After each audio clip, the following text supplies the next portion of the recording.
MCQ ரெசிபீஸில் இன்றைக்கி பார்க்க போகிறது chocolate sauce and sizzling brownie. வாங்க பார்க்கலாம். நான் ஆல்ரெடி கொக்கோ பவுடரை வச்சு ஷைனி கிரிங்கிள் டாப் ப்ரௌனி எப்படி பண்ணுறதுன்ற ரெசிபியை போட்டிருக்கேன். டிஸ்கிரிப்ஷனில் தரேன், போய் பார்த்துக்கோங்க. ஒரு திக்கு பாட்டம் பேனில் 1/2 கப் கொக்கோ பவுடர், அப்புறம் 1/3 கப் ஆஃப் சுகர், அப்புறம் 1/3 கப் ஆஃப் ப்ரௌன் சுகரையும் போட்டுக்கோங்க. அதுக்கப்புறமா 1/2 கப்பு தண்ணியை ஊற்றி நல்லா ஹேண்ட் விஸ்க் வச்சு மிக்ஸ் பண்ணி விடுங்க. ஒரு கட்டி முட்டி இல்லாமல், எந்த ட்ரை லம்பும் இல்லாமல் மிக்ஸ் பண்ணி விடுங்க. எந்த ட்ரை லம்பும் இல்லாமல் நல்லா மிக்ஸ் ஆன உடனே இதை லோ ஃப்ளேமில் வச்சு அடுப்பில் ஹேண்ட் விஸ்கை வச்சு மிக்ஸ் பண்ணிக்கிட்டே இருங்க, கைவிடாமல். சர்க்கரை நல்லா கரைஞ்சி திக்கு கன்சிஸ்டன்சி வர அளவுக்கு மிக்ஸ் பண்ணி விடுங்க. நம்ம கூட ப்ரௌன் சுகர் வேறு போட்டிருக்கோம், ஒரு கேரமல் ஃப்ளேவரும் இருக்கும் இந்த சாஸில். ஒன்ஸ் திக் ஆன உடனே சாஸை ஆஃப் பண்ணிவிடுங்க.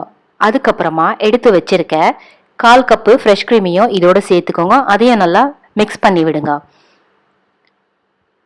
இதை ரூம் டெம்பரேச்சர் வர அளவுக்கு வச்சுக்கோங்க. அவ்வளோதான், சாக்லேட் சாஸ் ரெடி. இப்போது சிஸ்லிங் ப்ரௌனி எப்படி பண்ணுறதுன்னு பார்ப்போம்.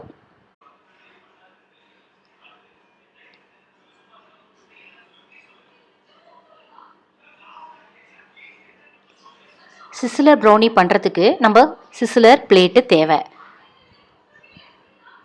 சிஸ்லர் பிளேட் வச்சுருந்தீங்கன்னா அதை அடுப்பில் ஹை ஃப்ளேமில் வச்சு ஒரு 10 நிமிஷம் வச்சு எடுத்துக்கோங்க.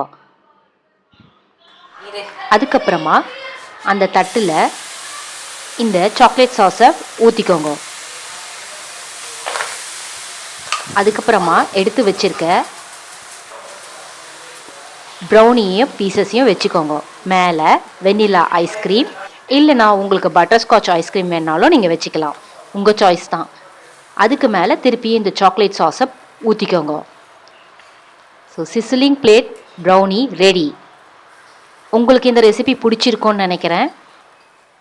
கண்டிப்பாக கொக்கோ பவுடரை வச்சு கிரிங்கிள் டாப் ப்ரௌனி எப்படி பண்ணுறதுன்ற ரெசிபியை போய் செக் பண்ணி பாருங்கள். தேங்க்ஸ் ஃபார் வாட்சிங்.